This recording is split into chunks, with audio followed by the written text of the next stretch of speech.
buenos días, espero que se encuentren bien. La semana pasada, eh,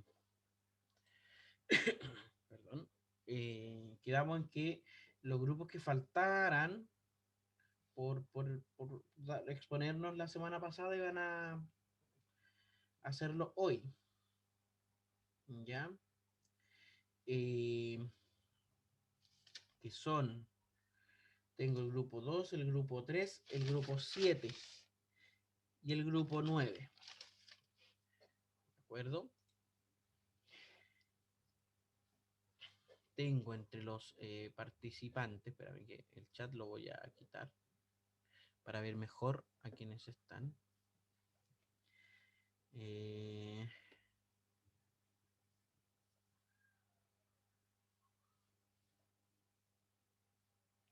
ya. Aún nos cuesta entender a qué nos debemos enfocar. A qué. Profe, ¿puede volver a explicar el trabajo que debemos entregar? Que con mi grupo aún tenemos dudas. Aún nos cuesta entender a qué nos debemos enfocar. Ya. Mi idea de la clase de hoy, o el objetivo de la clase de hoy, era que lo primero que hiciéramos era cerrar el ciclo de la semana pasada y después dedicarme a resolver dudas o preguntas. ¿Ya? Así que está pensado eso. Así que, Damaris. La evaluación 1. Sí, sí, Diego. Entonces, tengo a Mancilla, Bárbara, Rivas, está Nicolás Rivas y Pozo, y Paula Pozo. Entonces está el grupo 3. Pueden exponernos. La idea es que comenzáramos esta semana con eso. Entonces sigue el grupo 3, cuyo tema era área y perímetro de sectores circulares.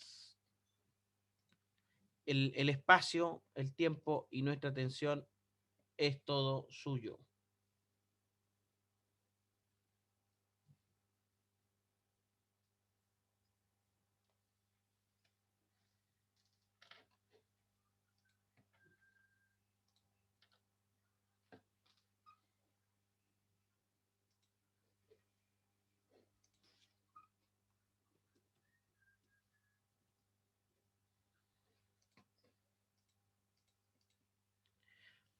Sí, no, o sea, tómense su tiempo, si tampoco es que sea inmediato. Yo sé que hay temas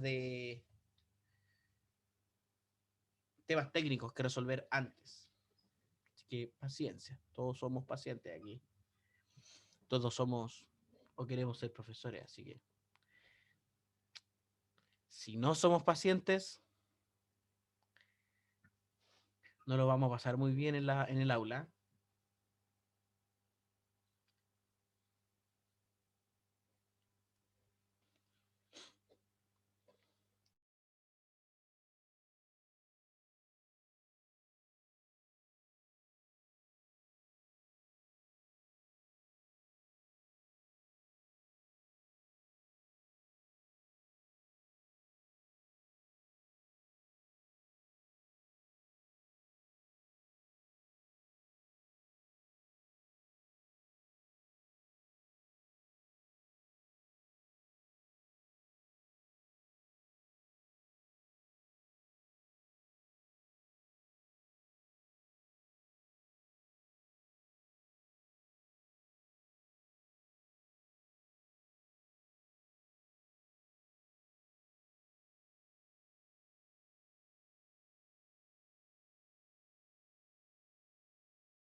Buenos días, profesor. Buenos días, compañero. Bueno, a nosotros nos tocó investigar respecto a área y perímetros de sectores circulares.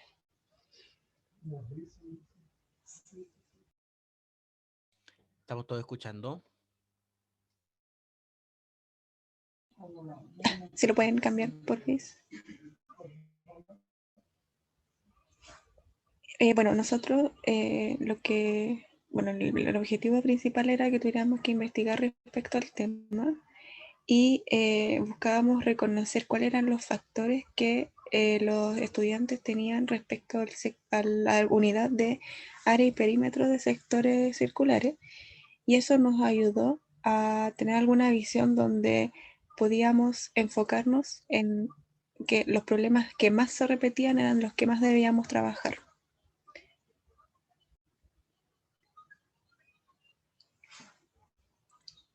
Bueno, las principales dificultades que nosotros encontramos respecto a esta área era la falta de conceptos previos.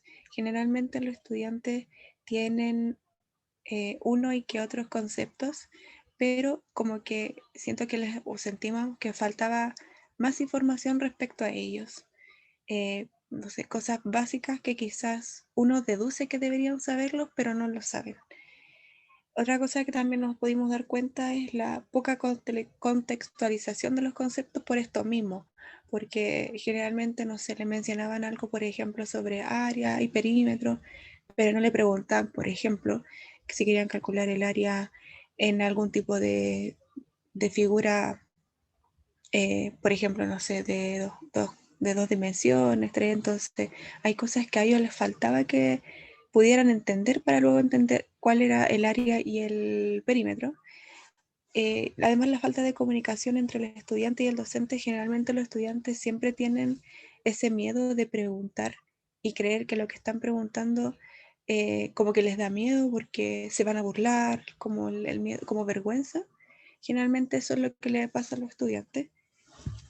La baja cantidad de horas respecto a esta unidad, bueno, generalmente en geometría es lo que menos se ve en todos los cursos, generalmente en cuarto medio, ya la geometría como que se va dejando de lado, no es algo importante o uno de los ramos de los cuales tendrían que ponerle más enfoque.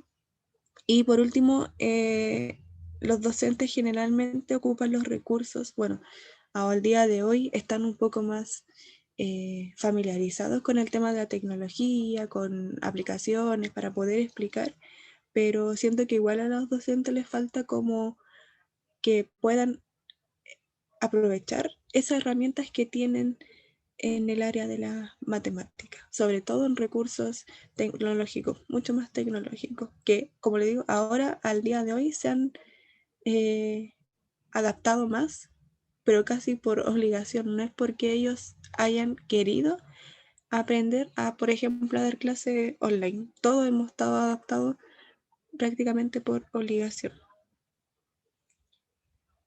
Y por último, los errores y dificultades que más podemos encontrar era que generalmente los estudiantes no entienden bien cuál es el concepto de área y perímetro. Este era un error bastante frecuente, donde en algunos casos los niños calculan el área y el perímetro de una figura y la asignan el dato mayor al área y el dato menor al perímetro. La frecuencia con la que se presenta este error se entiende como si revisamos la metodología que ellos generalmente se utiliza. A los estudiantes se les va a presentar la misma actividad basada en dibujos para que ellos puedan entender cuál es el cálculo del área y perímetro. Luego también podemos encontrar la resolución de problemas que contienen datos erróneos o no reales. ¿Esto qué quiere decir? Que los estudiantes generalmente se proponen enunciados que contienen datos que atentan contra el sentido común. Generalmente son como ejemplos que ellos no están como muy familiarizados y a ellos les cuesta como, les dificulta la corrección porque como que el alumno intenta entender que quiere resolver algún problema de algo muy irreal. Y por último, que las dificultades y los errores de medida. Esto también es algo que los estudiantes se confundían mucho, ya que generalmente ellos pensaban en que podía tener una medida exacta y se acostumbran a oír que una medida no es exacta. O sea, por ejemplo, como que les complica que uno les diga, no sé, el área es 6,5 metros cuadrados. Ese 6,5 generalmente ellos lo tienden a confundir porque cree que todas las figuras son como que todas las dimensiones, la área y perímetro son como exactas. O sea, su cabeza está como pensada son 6 metros cuadrados, no 6,5. Y eso los tiende a confundir. Y esto también está relacionado a las estrategias que tienen, a las estrategias de estimación que tienen de áreas. Les cuesta como entender la diferencia entre entero y números decimales, porque piensan que esas medidas de 6,5, por ejemplo, no son reales, como que no valoran las medidas que son exactas. Y generalmente tienden a rechazar esas medidas, esas aproximaciones, perdón, eh, por lo mismo, porque cree que no son como medidas reales, como que tienden a creer que no son, que son como datos que están fuera de lo común. Y eso, profesor. Gracias, gracias Bárbara, gracias Paula y Nicolás. Uy, Yo mira, creo que puedo acotar algo antes de que claro que cerremos. sí, claro que sí. Es que nuestra investigación igual estaba basada en contexto pandémico, ya que es una fuente, la fuente principal de donde hay errores educativos.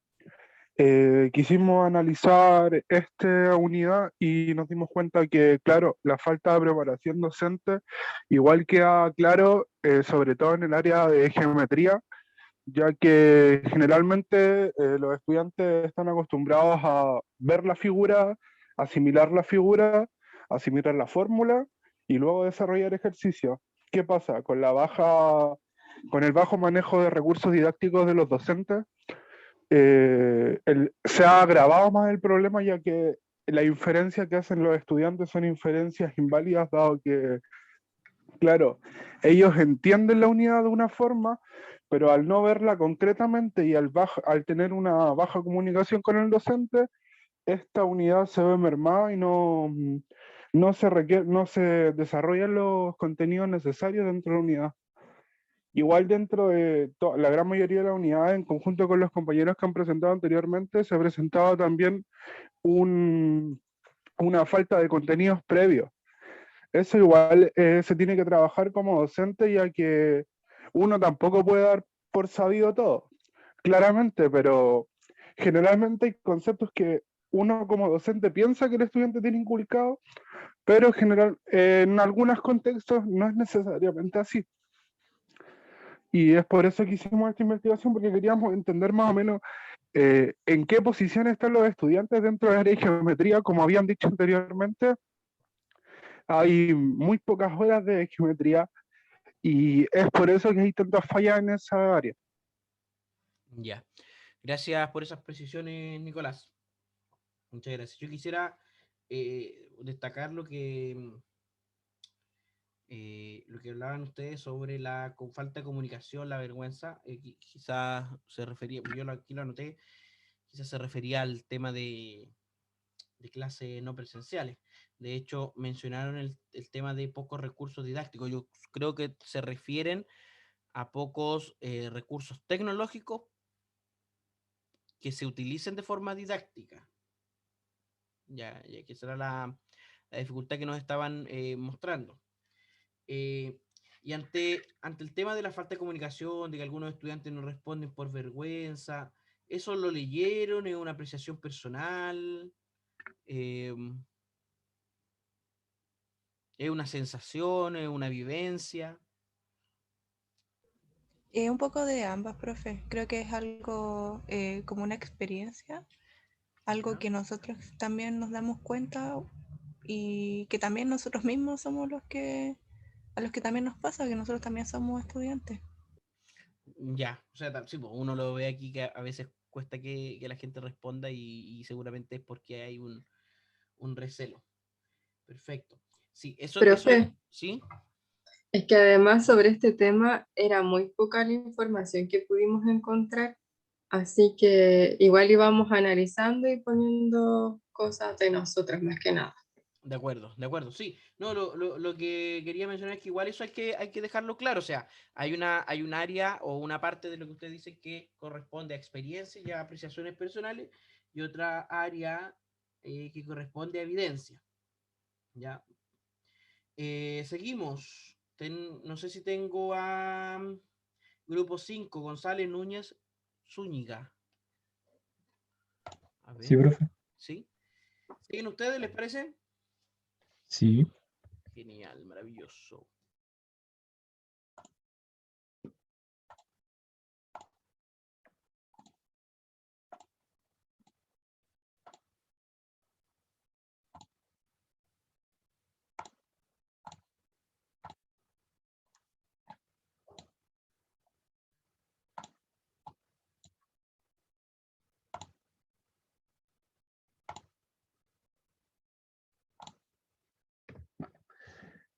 Ok, entonces, buenos días, profesor y compañeros. Mi grupo compuesto por mí, Ricardo González, Catalina Núñez y Almendra Zúñiga, nos ha tocado el tema de las razones trigonométricas para realizar este análisis preliminar de las investigaciones. Entonces, nosotros pudimos revisar la semana pasada una cantidad de 2 artículos, en los cuales fuimos pegando la información en este PPT, en las cuales se concluyeron las siguientes cosas. Número 1 es que la principal problemática que señalan las investigaciones es que la enseñanza de la trigonometría eh, consiste la problemática en un abuso de las fórmulas, una enseñanza de la trigonometría caracterizada por un enfoque algebraico. Entonces, en esto, claro, consiste en la manipulación de símbolos, operaciones y propiedades abstractas, ligadas directamente al manejo algebraico que presenta esta unidad de razones trigonométricas, en el que se le enseña a los chiquillos, seno se calcula de esta forma, coseno de esta forma, tangente de esta forma, les damos 2 datos y encuentran una incógnita. Entonces, de esta manera se convierte en un proceso que es memorístico y rutinario y que no genera ningún sentido ni utilidad para los estudiantes. ¿Ok? Entonces aquí señala que es importante para los estudiantes que el tema incluya no solo una serie de conceptos y fórmulas, sino también herramientas y estrategias útiles para explorar, relacionar, conjeturar y demostrar, que son principales enfoques que tenemos en la geometría. Entonces, por eso la principal problemática que tiene es el enfoque algebraico que se les da a las razones trigonométricas. ¿Ok? Eso por una parte. Lo siguiente, que ya esto también es lo último, esta complejidad es debida a una desconexión entre las diferentes formas de ver las razones trigonométricas, como razón entre los lados del triángulo rectángulo, como coordenadas del círculo geométrico o trigonométrico, distanciones, etc. En razones trigonométricas podemos ver distintas representaciones para enseñarle a los estudiantes, pero sin embargo nos enfocamos en hallar el valor de x, básicamente. Y bueno, eso es, profesor. Gracias, gracias. Uy, el tema de las razones. Profesor, Sí, sí, sí. yo quería acotar algo con respecto a lo que decía Ricardo. Eso va en base como a experiencia, bueno, no sé si como experiencia, pero cuando nos tocó hacer práctica intermedia, tuvimos un curso que tocó hacer esto de que les tenía que hacer así para poder aplicar ¿cómo dice? Alguna fórmula. Pero en cambio, si se les movía, no entendían cuáles eran los catetos ni la hipotenusa. Entonces, por lo que en las investigaciones, efectivamente, los alumnos se aprenden todo memorísticamente y rutinariamente.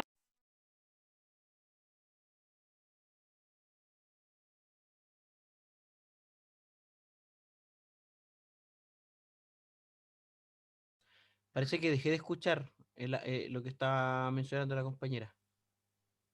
Solo eso quería mencionar. Ah, ya, perfecto, perfecto. Gracias, gracias. Sí, y mira, o sea, aquí hay una constatación empírica de lo que ustedes vieron en la evidencia científica. ¿Ya? O sea, eh, a pesar de que fue al revés el proceso, ustedes primero vieron eso y después leyeron o vieron investigaciones en donde se explicaba aquello que vieron.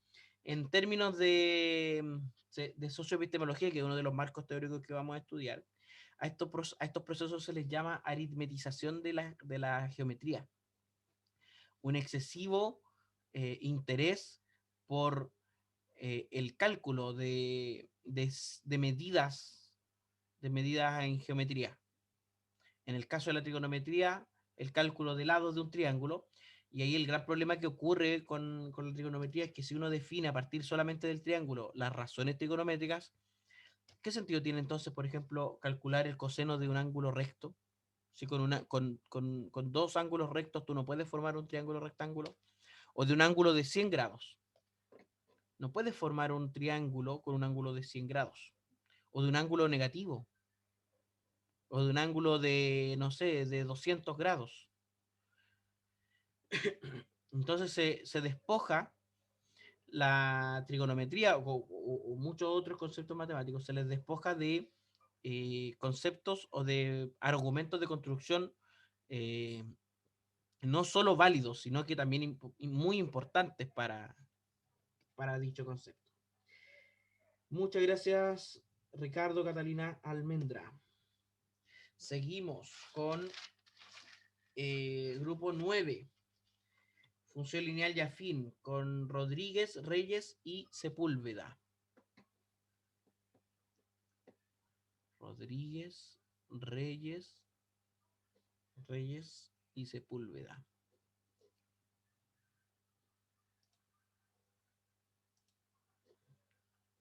A ver si los tengo por acá. Tengo Rodríguez, Reyes, Sepúlveda.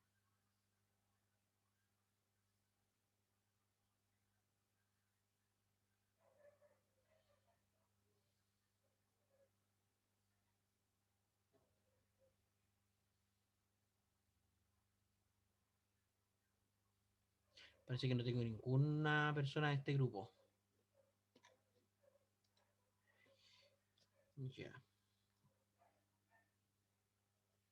Y culminamos con Aguilar, Maturana, Martínez y Araya, que eran el grupo 2 sobre los logaritmos.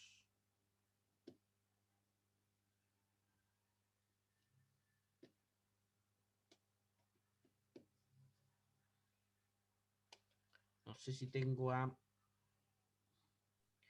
Sí, profe, Aguilar. pero un poquito. Ya, de acuerdo, no, tranquilos. Sí, tómense su tiempo.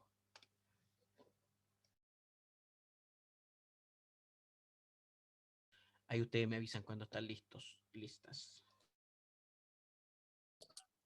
¿La profe?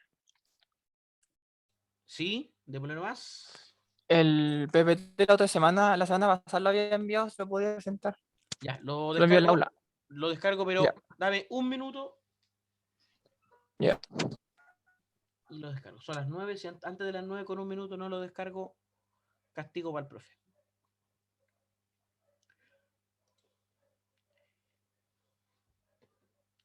Bueno, mientras tanto les voy a mostrar la pantalla para que vean cómo descargo esto. Fundamentos.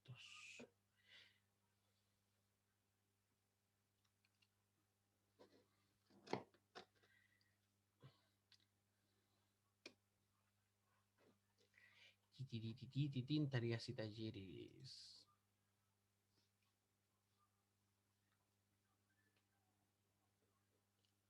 Presentaciones 12 de abril.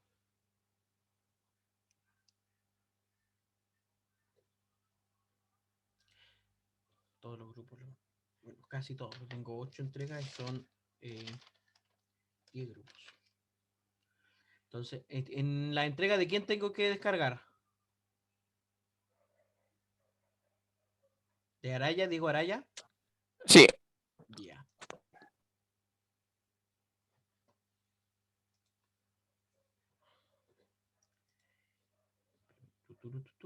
Son las 9:02, castigo para el profe. Ustedes son muy jóvenes para recordar el chiste de me castigo jefe. y probablemente tampoco les cause gracia. Me he dado cuenta que lo que a mí me daba Aguante, Espinita. sí, pero me he dado cuenta que lo que a mí me daba risa cuando yo era joven o pequeño, grande, don Ramón, oye, un 7 al tiro a este grupo. No, bueno, recordemos que don Ramón ejerció la docencia de forma ilegal, pero lo hizo muy bien. Y se transformó en meme. Significa peligro.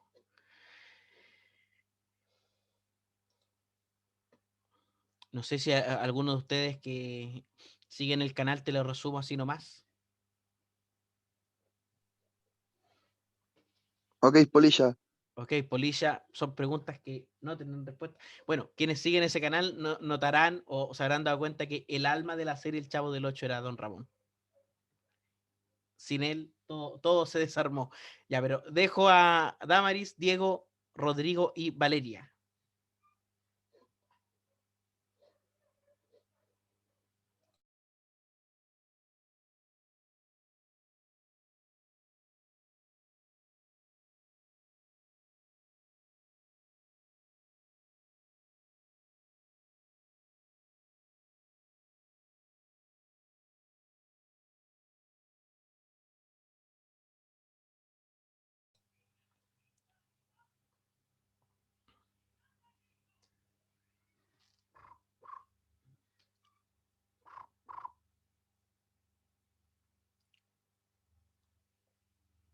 Jóvenes, quizás uno de ustedes esté hablando con el micrófono apagado y no escuchemos. ¿Lo, profe?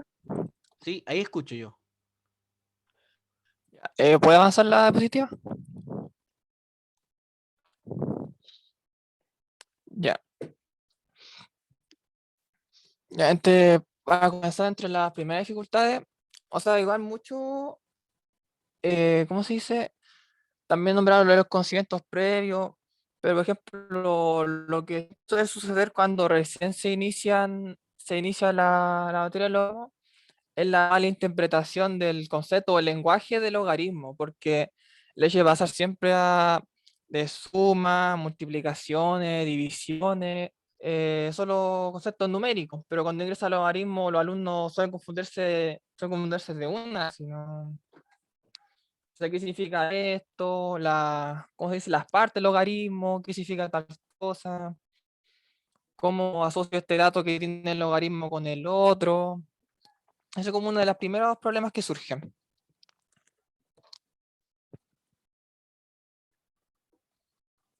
El segundo, la contextualización del logaritmo a situaciones cotidianas.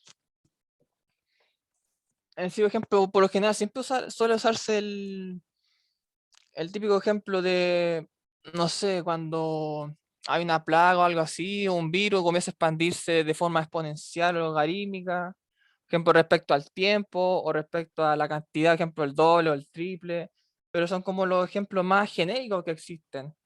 Ese es como los pocos contextos que se le puede dar al concepto de logaritmo. Sí, o sea, entre lo que encontramos, como lo que más ponía es que normalmente se trabaja el logaritmo muy de forma más matemática, lo que hace que, o sea, el estudiante como que no esté tan interesado porque normalmente está acostumbrado a ejemplos de la vida cotidiana, al menos hasta ese punto. Y el logaritmo normalmente se trabaja muy ligado también al tema de las potencias, entonces no se explica mucho de manera cotidiana o su uso en la vida cotidiana. Igual ya pasando en el tercer punto, que hablamos del dominio insuficiente de los conocimientos previos a la enseñanza del logaritmo, nos referimos a que todos entendemos la matemática como una cadena en la enseñanza dentro de la escuela y en la educación, porque ya sabemos que cuando hablamos de multiplicaciones, hablamos de que es una suma abreviada. Cuando hablamos de potencia, hablamos de que una multiplicación como abreviada. Entonces, todo va relacionado.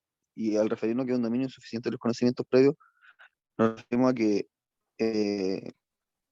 al no haber dominado de manera correcta lo que era el uso de las potencias, la regla de las potencias, cada uno de esos detalles, posiblemente el estudiante o la estudiante no vaya a irle muy bien, por decirlo de alguna manera, con respecto a los logaritmos. No generaría un buen aprendizaje si viene con esos problemas anteriormente. Después, cuando pasamos a los ejercicios no adecuados al contexto, es cuando tratan de ocuparlos, de crear una situación cotidiana, pero es muy fuera de contexto. Por ejemplo, es como para que, a ver cómo podríamos decirlo sin que suene mal, es como que fome para el estudiante el ejercicio, como que no se adecua a algo que llame la atención al estudiante, por ende el estudiante no va a pescar, no va a poner atención de muy buena manera. Yo diría es poco interesante para el estudiante. Eso, es que quería decirlo en mis palabras. Bueno, la expectativa de la linealidad de las operaciones es que todo es prácticamente igual, si seguimos haciendo así.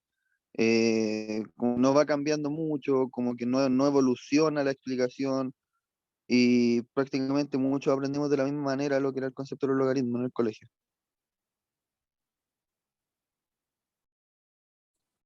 Claro, y ahí también hay un poco de razonamiento porque no es lo mismo tratar con las potencias, explicándolo paso a paso, que, por ejemplo, un logaritmo tiene como una explicación tan precisa así en el momento, que tiene que hacerse de forma muy mecánica también. Y lo otro también el cambio de propiedades, porque no se aplican las mismas propiedades como con la suma y multiplicación, como la asociatividad, conmutatividad. El logaritmo son propiedades como muy alejadas, al estudiante suele confundirlo. Esas propiedades están distintas.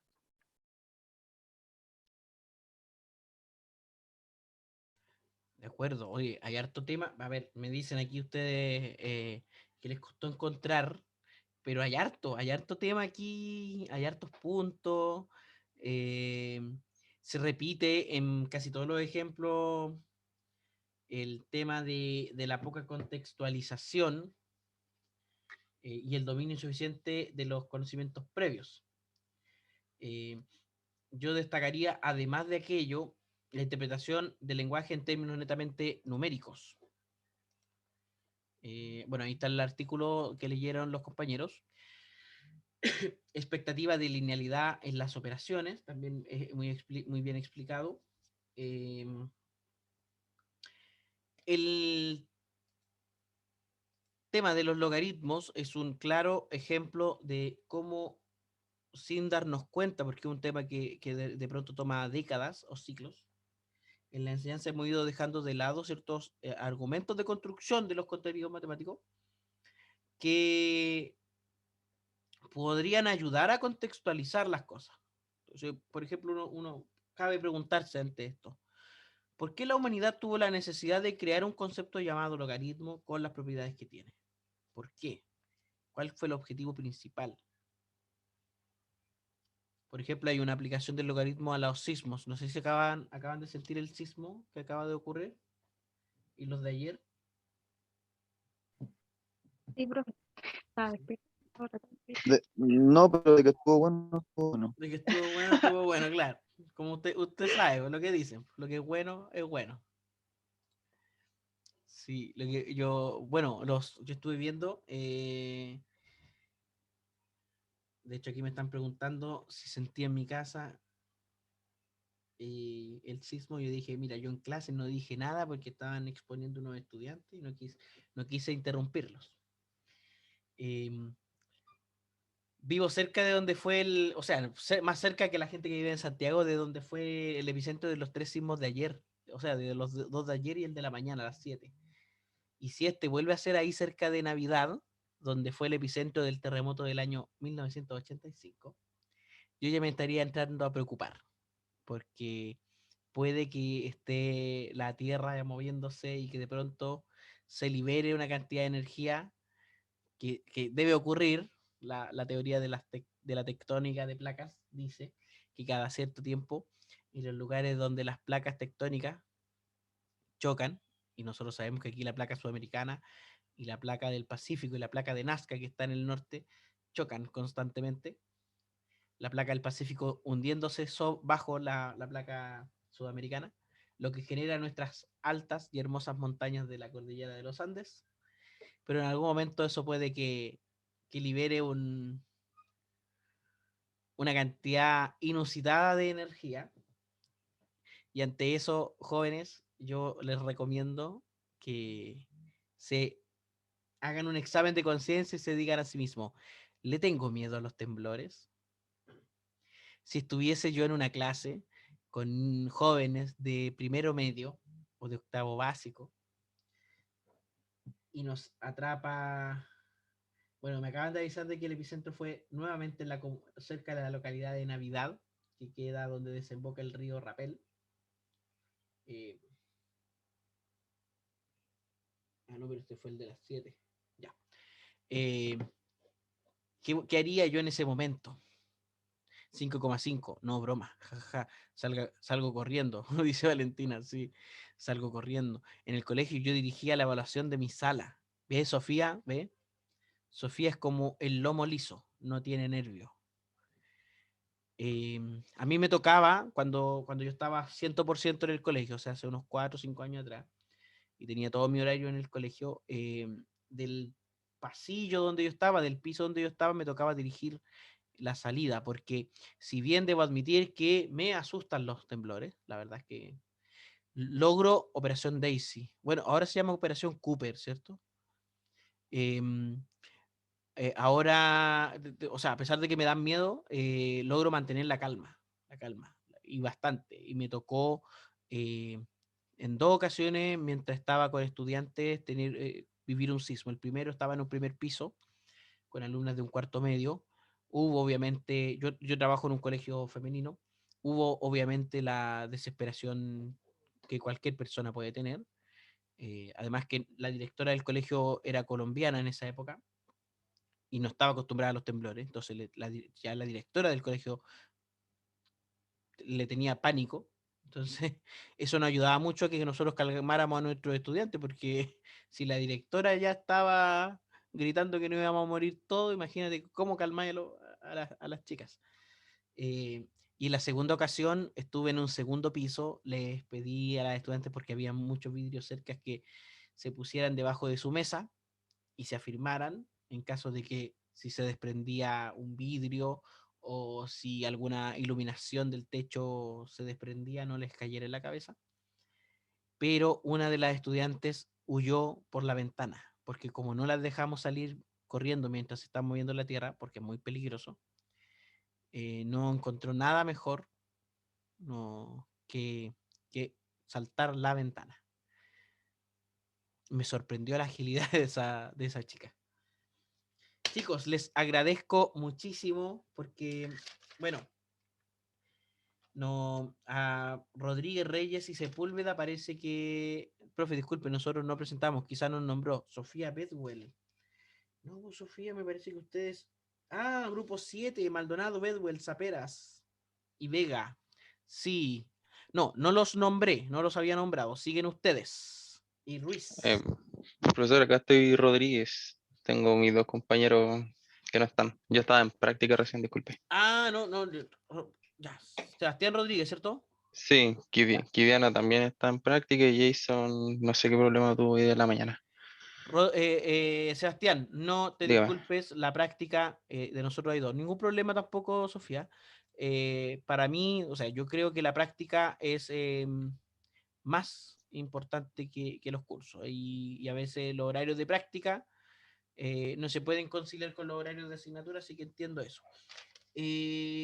Sofía, no sé si quieren comentarnos ustedes que encontraron sobre sistemas de ecuaciones. ¿Se escucha bien? Sí, sí. Vale. Hello. ¿Profe? Yo la escucho muy bien. Ya, bacán. Sí, tenemos la presentación. No sé si el Brian está por ahí. No sé si usted quiere proyectarla. No, sí, yo lo proyecto. Ya, el Brian va a proyectar la presentación, profe. Súper.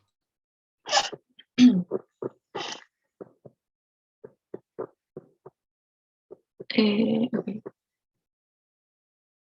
Ya.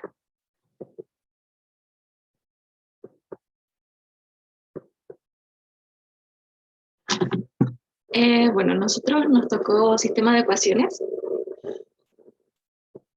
Y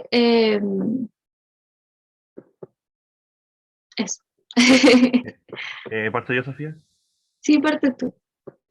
Bueno, encontramos como tres textos y dos de ellos hablaban de la dificultad en general de matemáticas que en sí de los sistemas de ecuaciones.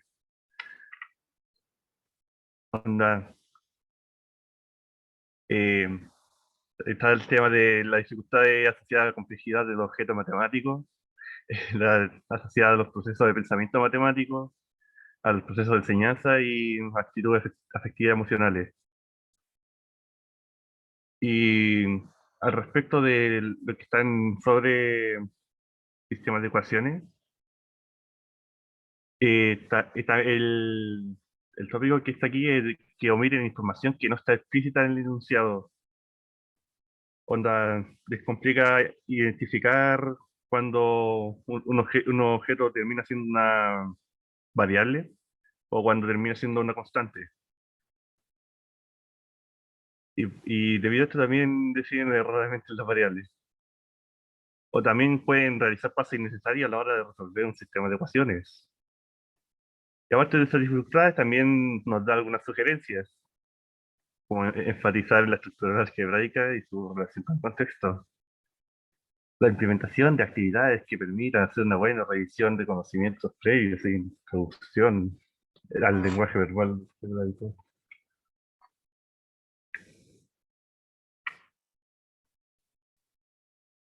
Sofía, ¿puedes interactuar? Tengo una duda. Brian, ¿estoy presentando? Sí. Es que ¿Sí no se se ve? ve la presentación. No, yo al menos no la veo. Yo No sí sé la si mis veo. compañeros... Sí se ve. Yo no la... O Sí se sea, ve. veo la diapositiva 4, pero no la veo como una especie de presentación.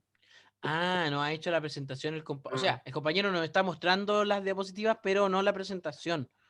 Sí. Claro, Solo dice aquí, refib matemática, comillas, álgebra. qué hora. Sí.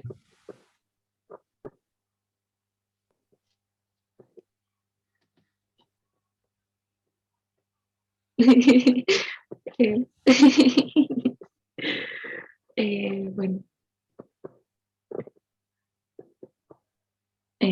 Brian, ¿me puedes Brian, ¿estás ahí? ahí? Sí, ¿qué pasó? Ya, es que yo veo solo la diapositiva 4. No sé si empezaste desde el principio o partiste desde ahí. Empecé del principio y llegué hasta la 4. Ya, ok. Ya, entiendo. Gracias.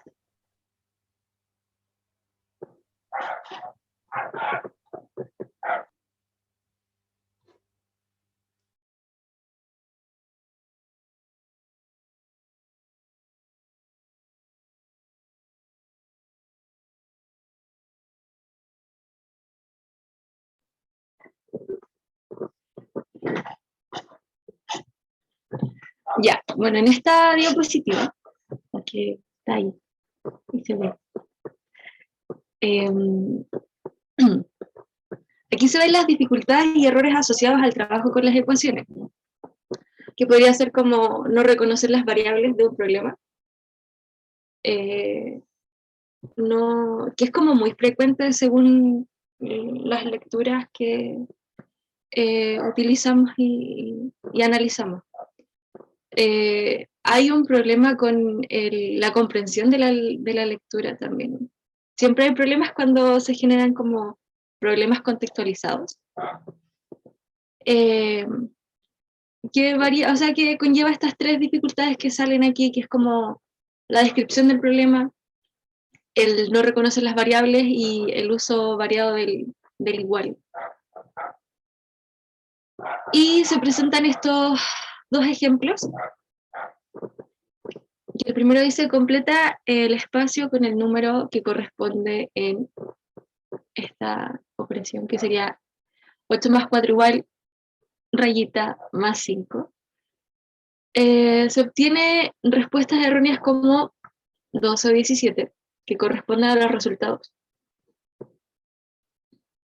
porque de repente el estudiante o lee muy rápido, o por lo menos a mí cuando era estudiante de básica o media, me pasaba que entendía el primero, el segundo ejercicio y me emocionaba tanto que yo iba como bala y después como que no leía, yo simplemente respondía. De repente pasa, supongo, o no, o solo soy yo, no sé.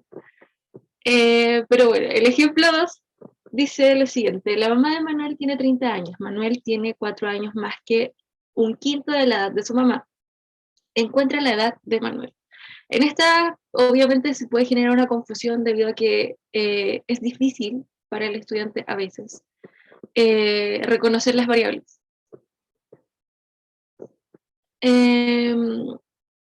Se puede encontrar como respuestas 30 partido 5 es igual a 6 más 4 igual a 10. La edad de Manuel es 10 años. Y el problema, la escritura del procedimiento, bueno, se ve ahí. Al mezclar igualdad de distintos tipos en vez de escribir en líneas separadas. Sí, cuando de repente lo escriben o sea, de lado a lado, lineal, cuando en vez de escribirlo hacia abajo, que genera como un orden y una visión mucho más amplia y clara del ejercicio. ¿Sí? ¿Se entiende? Sí, Sofía, te estamos siguiendo lo que... Ya, muchas gracias. Es que me siento solita si no hablo. Sí, creo que a los profes nos pasa mucho. Estamos como que no sabemos si estamos haciendo el loco frente a la pantalla. Claro, sobre todo visualmente, entonces como que no sé. Brian, ¿puedes seguir con...? Gracias. Gracias, Mari. Brian, ¿puedes pasar a la siguiente diapositiva? Sí. Ya la cambié. ¡Ay, que yo no la veo! Y sabes, Brian, no, tu pantalla está pegada en la diapositiva 4. Mira, haz clic. Yo tampoco la veo. Sal de la presentación con diapositivas y anda mostrándonos la presentación, las diapositivas una por una sin presentarlas, sino que como si las estuviéramos editando para poder verlas bien. Porque quizás tu computador está configurado para que cuando uno presenta con diapositivas se presente en 2 pantallas. Ahí sí se ve. Ya, perfecto, ahí sí. Ahí sí, ya. La organización del proceso de soluciones de resolución algebraica. Ya. Cuando se verbaliza el proceso, genera cierta confusión en el estudiante también, porque una cosa es que el estudiante lo entienda con números y otra cosa es que lo entienda escrito, así como verbalizado. Entonces se genera, por ejemplo, esto de la suma del sumamos el inverso aditivo de 3 a ambos lados de la igualdad. Ese es un ejemplo. De repente eso genera confusión en los estudiantes porque el mayor problema, creo yo, que se puede observar y con, por ejemplo, mi experiencia en mi colegio y con la experiencia que he tenido con los estudiantes a los que les he hecho clase, es el signo. El signo genera muchos problemas. El signo negativo, si es que es un número negativo o positivo, ¿qué signo va ahí? ¿Okay? El decir el inverso aditivo genera este conflicto, además de que se puede asociar cuando se dice inverso, se puede asociar a eso. O lo confunden con otra variante que podría ser la multiplicación, la división. Y aquí tenemos un ejemplo de inverso aditivo.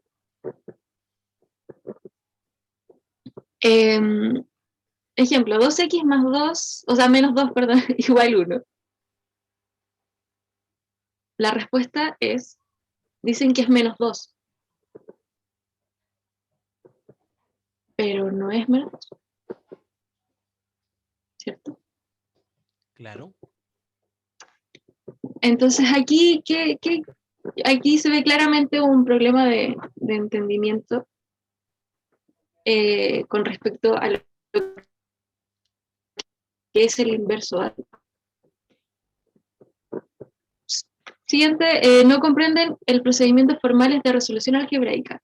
Por ejemplo, el 5x más 3 es igual a 8x. dejan la X como algo fijo y no hacen como un despeje de nuestra incógnita. Como que omiten esa X y solo resuelven linealmente como una ecuación sin incógnita. Esas serían como las problemáticas en resolver ejercicios como de ecuación, de sistema de ecuación y de ecuaciones en general.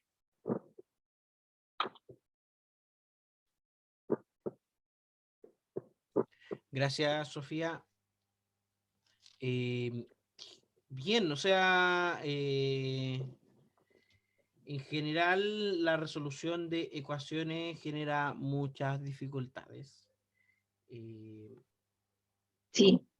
Entre ellas, por ejemplo, el ejemplo que tú das de sumar 3 y 5x es súper común. Sí. Que,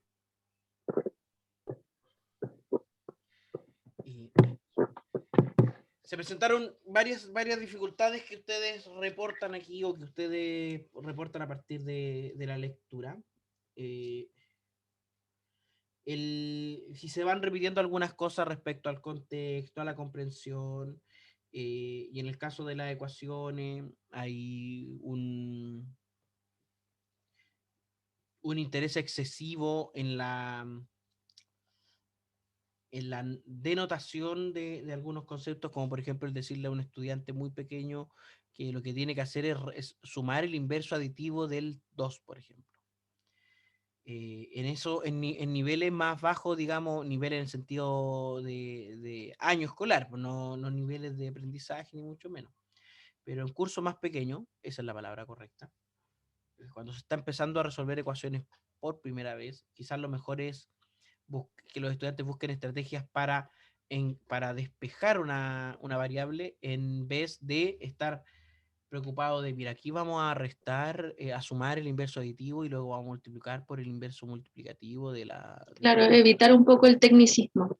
Claro, sin perder de vista que tampoco los chiquillos tienen que aprenderse el teorema de las pasas para resolver ecuaciones. Claro, no, sí, sino que como que primero entender el procedimiento y después se le entrega el nombre Técnicos, digamos.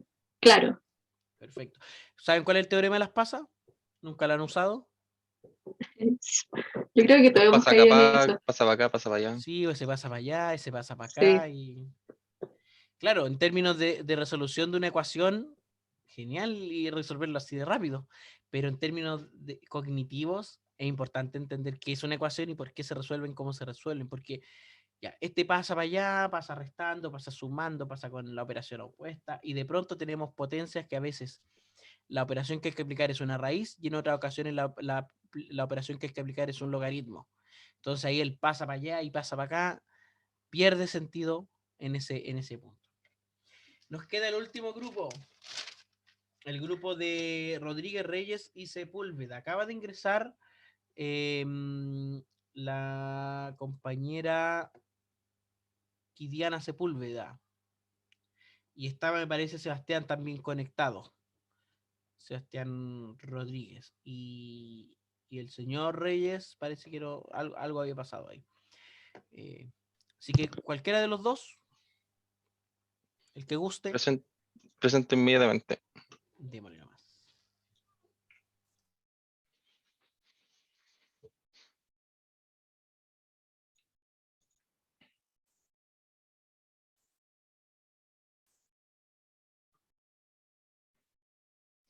¿Se visualiza?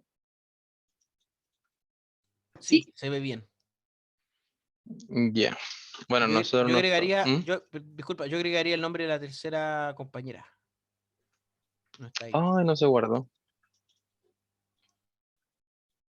Inmediatamente.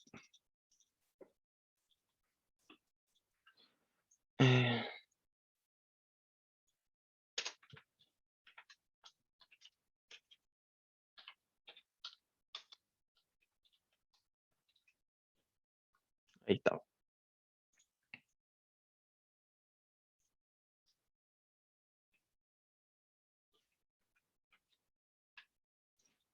Ya. ¿Se ve? sí se ve obstáculos epistemológicos, funciones lineales y afines. Ya, bueno, buenos días, compañeros.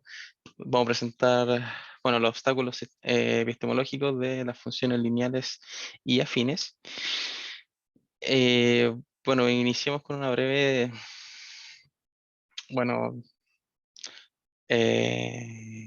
podría ser resumen de lo que es una función lineal y una función afín.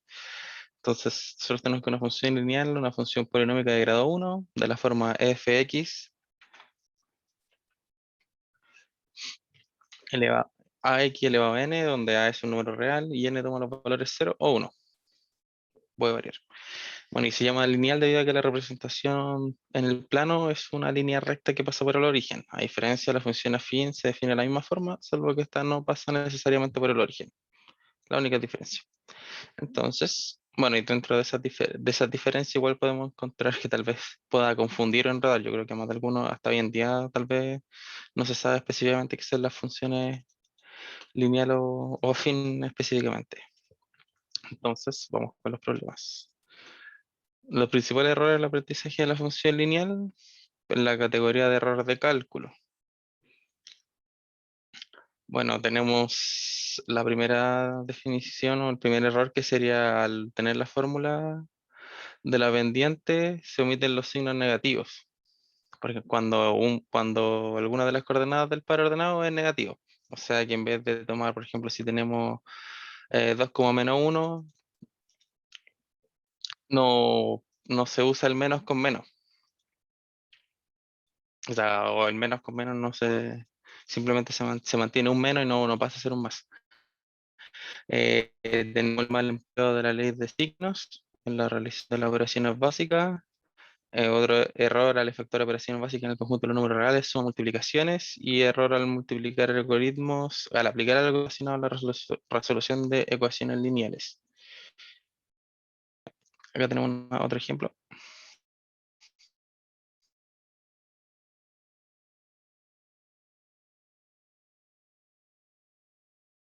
Una función lineal de la forma f de x es igual a mx más b partido por a, asociada en un valor numérico de la pendiente a m y no a m partido en a. Dado el criterio de asociación de una función lineal de la forma f de x, mx más b partido en a, asocia el valor numérico a una pendiente a b y no b partido en a. Esto igual se ve harto porque muchas veces asumen el valor entero y no se dan cuenta cuando tienen que ir trabajando y ir simplificando el tema de las fracciones en el tema de la fórmula de la pendiente.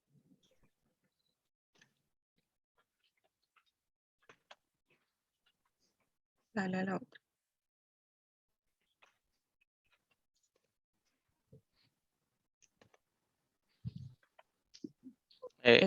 Bueno, sí, a Hassan, pero yo la digo. Tenemos también error originado por el deficiente manejo de conceptos en los contenidos. Por ejemplo, el tema de no saber o no distinguir entre abscisa y ordenada. El no aplicar correctamente la fórmula de la pendiente. Eso suele ocurrir mucho, el confundir bueno, x menos 2, x menos x1 partido en y2 menos y1, o que sea y2 menos x2, y1 menos x1. Al no, bueno, adueñarse enteramente de cómo es la fórmula, pues eso puede tender a errores. El otro error que puede ocurrir es la ubicación incorrecta de los padres ordenados en el plano cartesiano al tratar de graficar una función. Y eso más que nada. Y acá la otra, dale que ya.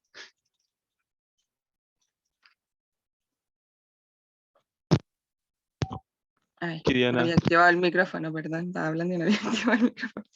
Que de la anterior, yo me acuerdo que cuando nosotros hacíamos clases particulares los sábados en la U, nosotros trabajábamos con los niños con las funciones afín, con el tema de cuándo colocar la abscisa y la ordenada, y siempre lo hacíamos, colocábamos una A y alargamos el palito para que se vieran hacia arriba.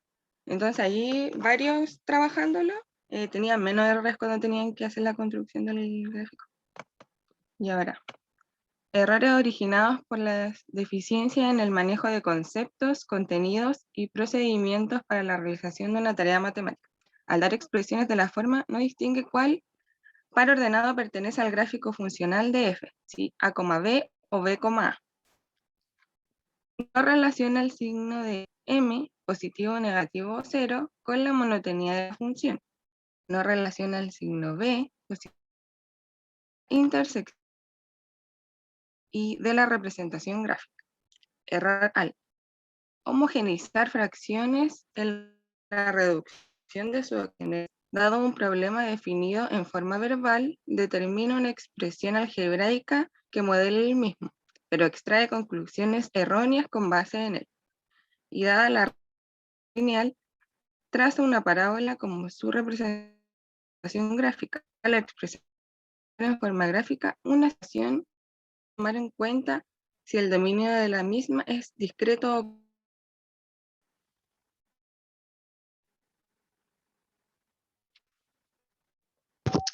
Bueno, y esos serían todos los errores que por lo menos de aplicar o comprender conceptos de ecuaciones, bueno, funciones lineales afines.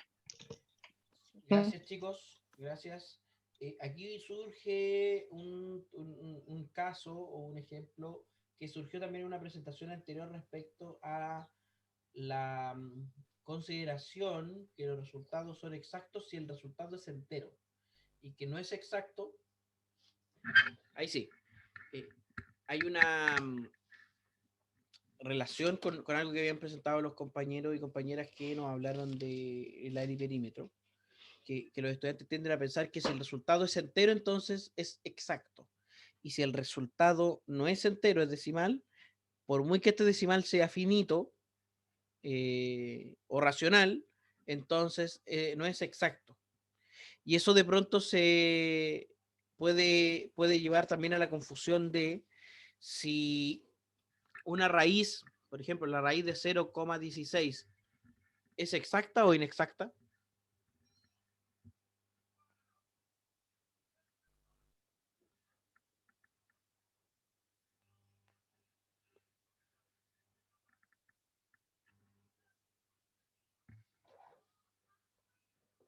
¿Cómo? La raíz de 0,16, la raíz cuadrada de 0,16, ¿es una raíz exacta o inexacta? Mm.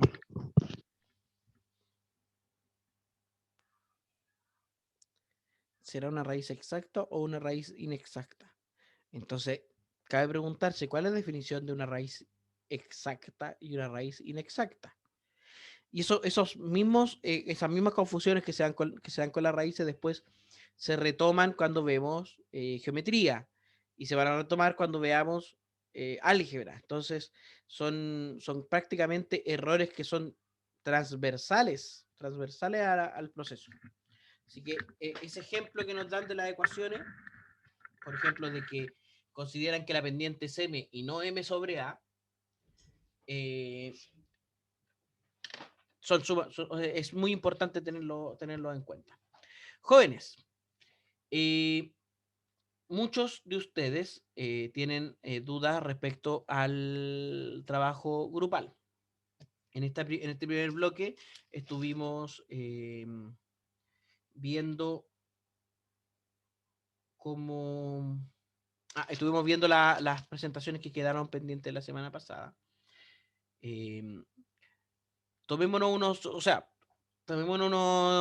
Quisiera conocer cuáles son las principales dudas que tienen y ver si esas dudas ameritan a que las resolvamos ahora inmediatamente o que nos tomemos un descanso y volvamos en un ratito más a resolver esas dudas. Entonces, ¿quién tiene dudas? Que me cuente, que pregunte, que aproveche. Me preguntaba dónde estaba el gatito.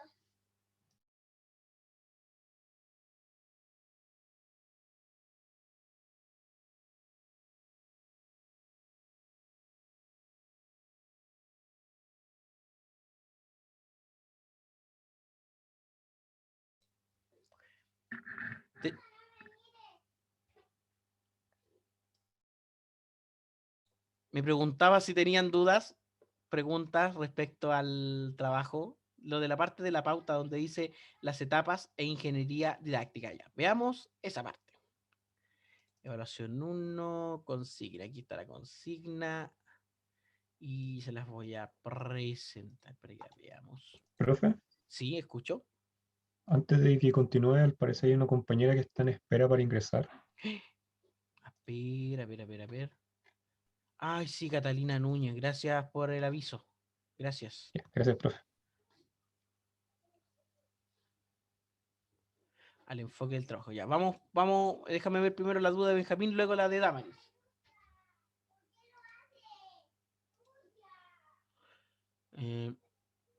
Describe en forma cronológica cada etapa. O sea, nosotros reconocimos al principio del curso 3 etapas de la didáctica. Una que era precientífica, una que era muy enfocada a reconocer o extraer conceptos de la psicología, y una última que era la didáctica fundamental. Chicos, les voy a pedir un minutito.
Disculpen. A eso me refiero con descripción de esas etapas. ¿Ya? En cambio, la otra parte que dice ingeniería didáctica describe y relaciona la ingeniería didáctica en el contexto presentado. Bueno, ahí, chicos, ustedes tienen que pensar, la ingeniería didáctica como un método de investigación para poner a prueba situaciones de aula, situaciones de aprendizaje, propuestas de aprendizaje, tiene una cabida, tiene una razón para estar presentada acá. Entonces, eso es lo que ustedes tienen que buscar. ¿Cómo se relaciona la ingeniería didáctica en el contexto que ustedes están presentando? No sé si esto resuelve la duda.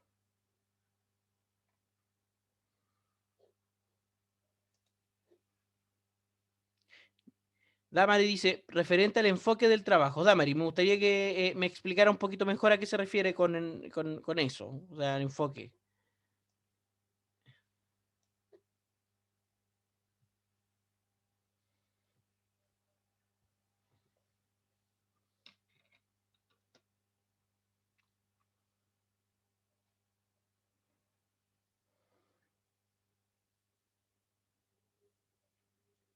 Que cómo lo abordamos. Ah, usted tiene que... Ya. Hay una... A ver, aquí el título es más o menos... busca, ¿ya? Dice la información que buscan son los textos que han leído, básicamente. Ahí está lo principal. Hay un problema en la enseñanza y el aprendizaje de las matemáticas, que en el fondo, la didáctica, su problemática es cómo enseñamos, por qué enseñamos de la forma en que lo hacemos, cómo aprenden los estudiantes, y entender estas cosas, cómo me puede ayudar a encontrar soluciones o a mejorar los procesos de enseñanza y aprendizaje. Ese es el problema. La forma en que se ha solucionado ese problema ha variado, ha cambiado a lo largo del tiempo. Y esa variación se podría definir en 3 etapas cronológicas bien marcadas unas con otras. Ese es el enfoque del trabajo, ese es el tema principal del trabajo. Ahora, la última etapa, la de la didáctica fundamental, involucra, por ejemplo, a la ingeniería didáctica. Y ahí es donde usted tiene que pensar, después de haber leído, después de haber revisado, cómo entra la ingeniería didáctica y qué papel juega ahí.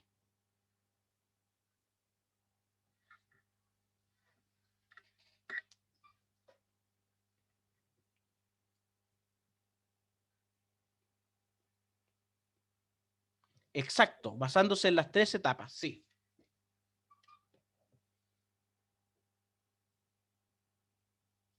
Además que si sienten que el trabajo no es muy profundo que lo que ustedes escribieron, pero se busca información. O sea, si tú quieres complementar, fantástico.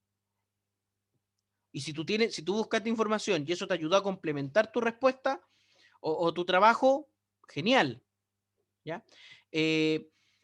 Formación relacionada con el título. O sea, si tú quieres buscar información, yo les recomendaría que busquen temas relacionados con qué es la didáctica de las matemáticas, cuáles son sus principales características, como ese tipo de cosas. El título es casi un título como de fantasía, por decirlo de alguna forma.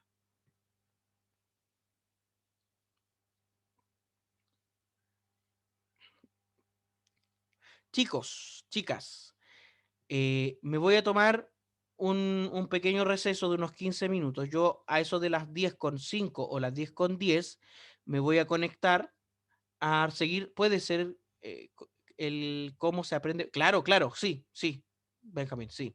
Eso es parte del problema de la enseñanza, cómo se aprende. ¿Ya? Les decía, me voy a desconectar un ratito y me voy a volver a conectar a las 10:10. Si usted no tiene dudas, si usted quiere usar la hora que queda de clases para trabajar en lo que le falta, ningún problema, se puede desconectar. Si usted tiene dudas, puede a eso de las 10:10 conectarse y plantearme nuevamente sus dudas. ¿De acuerdo? Ya pues chicos, los dejo un ratito, cuídense, pórtense bien. Voy a dejar mi audio desconectado y la grabación en pausa. Isidora, no alcancé a irme, dígame.